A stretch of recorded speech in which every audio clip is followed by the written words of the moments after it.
Welcome back to History on the Move. Now last week we got a window into the intricate and the noble history of the Daniel Adamson, and this week we are going to see the work that was made possible by the Lottery Heritage Fund.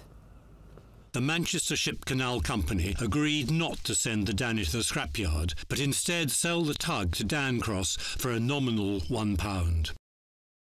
The avalanche of interest in the campaign from heritage lovers led to the formation of the Daniel Adamson Preservation Society in February 2004, at a hastily arranged meeting where Dan informed the enthusiasts of his plan for the society to take on the vessel's restoration.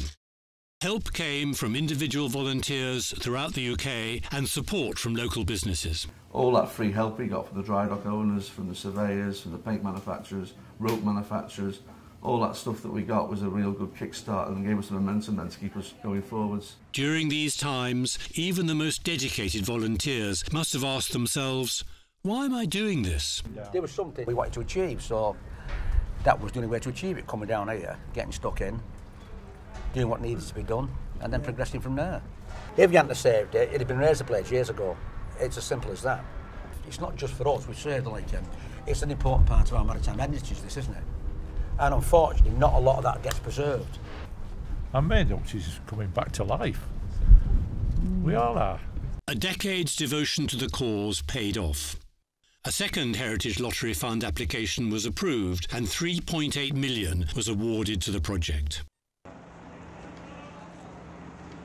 Finally, the day arrives for Danny to cast off from Albert Dock in Liverpool and make the momentous voyage across the Mersey to complete her restoration. Scores of volunteers turn out to witness this memorable sight, including former Mersey pilot Stuart Wood. On February the 12th of this year, when the Heritage Lottery Fund allocated the huge grant for the tug, we thought it was the first day of the rest of the life of the Daniel Adamson. Actually, we move forward to today, 8th of May, and this is the first day of the rest of the life of the Daniel Adamson. The typical Mersey weather can't dampen spirits as the lines are cleared for the trip across to the Birkenhead shipyard. Equally hardy well-wishers brave the elements to see them off. Wipe them trees away, look. He's coming back. Hey, all at once. As the ship clears the river lock, it seems that all their cherished dreams are finally becoming a reality. Meantime, away from the shipyard, MPE's master craftsman Alan Davidson describes the challenge of recreating the ship's wheelhouse from scratch and restoring the Art Deco saloon. Some of the doors we managed to save the teak ones, but the ones we had to remake, which are Iroko ones, which I think there's about 3 or 4 doors we made. And I made them to the specification here.